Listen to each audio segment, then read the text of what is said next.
Hello everyone, welcome to my channel. Myself Anjali. देखियो आज मैं तो इम्पोर्टेंट टॉपिक्सर पर ভিডিঅ' বনাব বিচাৰিছোঁ। পলিটি বহুত ডাঙৰ চিলেবাছ হয়। পলিটিটো আমি কেনেকৈ পঢ়িব লাগে, এনে এম লক্ষ্মীকান্তটো আমি কেনেকৈ পঢ়িব লাগে সেইটোৰ ওপৰত ভিডিঅ' বনাম। তো আহক ভিডিঅ'টো ষ্টাৰ্ট কৰোঁ। চবতকৈ চাওক, পলিটি আমি যেতিয়া পলিটিটো উঠাওঁ, পলিটি বহুত ডাঙৰ চিলেবাছ হয়। চবতকৈ আগত গমে পাম NCERT পঢ়িব লাগিব। NCERTৰ পৰা কভাৰ কৰিব লাগিব। NCERT কেনেকৈ পঢ়িম আমি চাওক।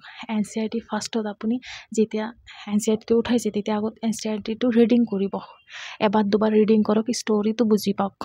NCERTৰ ষ্টৰিটো বুজি পাওক, বুকছটো মতলব কেনেকুৱা এইবোৰ চব বুজি পাওক। তাৰপিছত আপুনি যেতিয়া থাৰ্ডবাৰ আপুনি ৰিডিং কৰিব তেতিয়া আপুনি নোটছ বনাওক, শ্বৰ্ট নোটছ বনাওক। মানে কি চাওক, NCERT বুকছটো আমি বাৰে বাৰে চাই থাকিব নোৱাৰোঁ, আমাক কিবা এলাহ টাইপৰ লাগে। কিন্তু মইতো বাৰে বাৰে অশান্তি পাই যাওঁ মানে NCERT ওলাই কিনে বাৰে বাৰে চাই থাকা। সেইকাৰণে মই NCERT এটা চেপ্টাৰৰ শ্বৰ্ট নোটছ বনাই থওঁ, যাতে মোক বাৰে বাৰে NCERT বুকছ খুলি চাব নালাগে। সেইকাৰণে মই NCERT শ্বৰ্ট নোটছ বনাওঁ, আপোনালোকেও বনাব পাৰিব।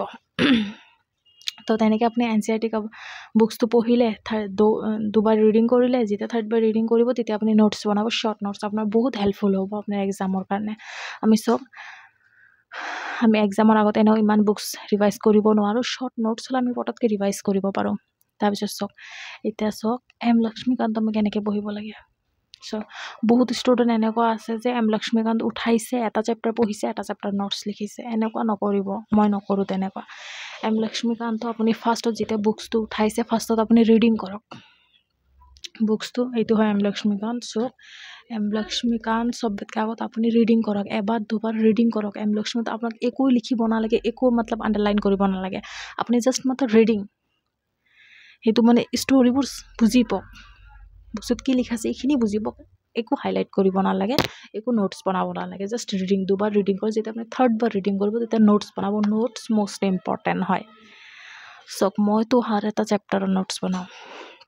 নোটছটো আমাৰ ইমানেই ইম্পৰ্টেণ্ট হয় যে চাওক, নোটছটো মতলব আমি নোটছটো বনালে এক্সামৰ আগত আমি নোটছটো পটককৈ ৰিভাইজ কৰিব পাৰোঁ। আৰু বুকছটো পটককৈ মানে ইমান তো আমাৰ কাৰণে বহুত ইম্পৰ্টেণ্ট হয়। আপুনি হৰ এটা চেপ্টাৰ নোটছ বনাই থ'ব। মই নিজে বনাই থওঁ, আপোনালোকক মই ছাজেষ্ট কৰিম যে আপোনালোকেও বনাব, আপোনাৰ বহুত হেল্পফুল হ'ব আপোনাৰ এক্সামৰ কাৰণে। তাৰপিছত চাওক, এনেকুৱা নহয় যে মই নোটছ বনাই থৈছোঁ হৈ গ'ল আৰু মোৰ কাম নহয়। আপুনি নোটছ বনাইছে হৰ এটা চেপ্টাৰ, কিন্তু আপুনি সেই নোটছখিনি বাৰ বাৰ ৰিভাইজ কৰি থাকিব লাগিব। মানে নোটছ বনাইছোঁ থৈ দিছোঁ, পিছত পঢ়িম মানে একো কাম নাই তেন্তে। নোটছটো আপুনি বাৰে বাৰে ৰিভাইজ কৰিও থাকিব লাগিব। তাৰপিছত চাব আপুনি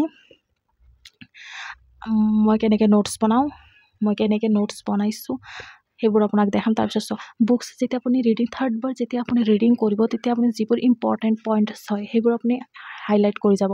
যেনেকৈ ইম্পৰ্টেণ্ট পইণ্টছ কি, যেনেকৈ আপোনাৰ চনবোৰ আছে, তাৰপিছত আপোনাৰ আৰ্টিকেলছ বাগেৰা আছে, সেইবোৰ আপুনি যিবোৰ ইম্পৰ্টেণ্ট পইণ্ট হয় সেইবোৰ আপুনি আণ্ডাৰলাইন কৰি থ'ব।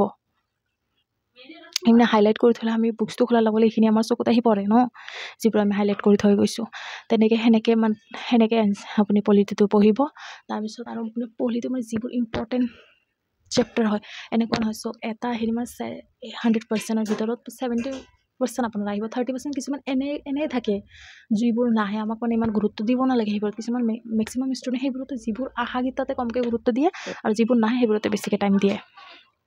তাৰপিছত আপোনালোকৰ যিবোৰ ইমান ইম্পৰ্টেণ্ট নহয় সেইবোৰত ইমান মাথা মাৰিব নালাগে, যিবোৰ ইম্পৰ্টেণ্ট সেইবোৰ বেছিকৈ চাব লাগে। চাওক, যেনেকৈ কিছুমান চেপ্টাৰ পলিটিৰ আপোনাৰ এনেকুৱা আছে যিবোৰ বহুত ইম্পৰ্টেণ্ট হয়, যেনেকৈ চাওক ফাণ্ডামেণ্টেল ৰাইট, ফাণ্ডামেণ্টেল ডিউটিজ, প্ৰিএম্বল, তাৰপিছত আপোনাৰ DPSP মষ্ট ইম্পৰ্টেণ্ট, বহুত ইম্পৰ্টেণ্ট চেপ্টাৰ হয় DPSPৰ। আৰ্টিকেলছ, যেনেকৈ আৰু এটা আৰ্টিকেল আপোনাৰ কি কৈ আছে হয় নে নহয়, সেনেকৈ গোটেইকেইটাৰ আৰ্টিকেল চন বাগেৰা আৰু ইম্পৰ্টেণ্ট কিছুমান হেৰি আছে সেইবোৰ আপুনি ভালকৈ চাব লাগিব, গম পাই না। সেইবোৰ ভালকৈ চাব লাগিব। আৰু যিবোৰ ইম্পৰ্টেণ্ট চেপ্টাৰ হয় সেইবোৰত আমাক বেছিকৈ মাথা মাৰিব লাগিব সেইবোৰ চেপ্টাৰ।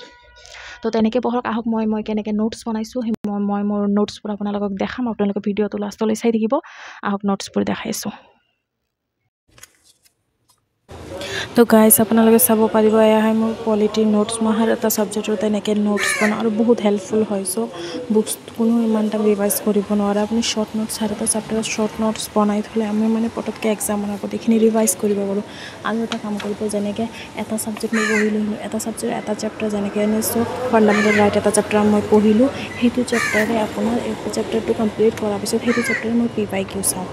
তেতিয়া মোৰ কুৱেশ্যনৰ আইডিয়া লাগি যায় যে U P S C questions কেনেকৈ পুছে মানে কেনেকুৱাকৈ questions U P S C demand কি হয় কুৱেশ্যনক লৈ সেইকাৰণে মই আপোনাৰ PYQ চল্ভ কৰোঁ এটা চেপ্টাৰ পঢ়িম সেইটো চেপ্টাৰ MCQ চাম সেইটো চেপ্টাৰ নোটছ বগেৰা কমপ্লিট কৰি সেইটো চেপ্টাৰে মই PYQ চাম তেতিয়া আৰু মানে আইডিয়া মোৰ ভালকৈ লাগি যায় যে কুৱেশ্যনৰ ডিমাণ্ড দেখি তো আপোনালোকেও তেনেকৈ কৰিব পাৰিব তো এইবোৰ মোৰ নোটছ আছিল মই তেনেকৈ নোটছ বনাওঁ হৰ এটা চেপ্টাৰ নোটছ বনাওঁ আৰু মই NCERTৰ এবাৰে নোটছ বনাই থৈ দিছোঁ সেই নোটছৰ পৰা মই বাৰে বাৰে ৰিভাইজ কৰোঁ শ্বৰ্ট নোটছ বনাওঁ সেই নোটছৰ পৰা বাৰে বাৰে মই ৰিভাইজ কৰোঁ বাৰে বাৰে মানে আপোনাৰ NCERT বুকছলৈ মই নাচাওঁ তাৰপিছত আপোনাৰ আপুনি নোটছ চাই লৈছে আপোনালোকেও বনাব পাৰে তেনেকৈ নোটছ বহুত হেল্পফুল হ'ব আপোনালোকৰ কাৰণে আই হোপ আপোনাক ভিডিঅ'টো ভাল লাগিছে যদি ভিডিঅ'টো ভাল লাগে তো মোৰ চেনেলটো ছাবস্ক্ৰাইব কৰিব লাইক এণ্ড শ্বেয়াৰ কৰিব আৰু যদি এনেকুৱা ইনফৰ্মেটিভ ভিডিঅ' লাগে আপুনি কমেণ্ট ছেকশ্যনত জনাব থেংক ইউ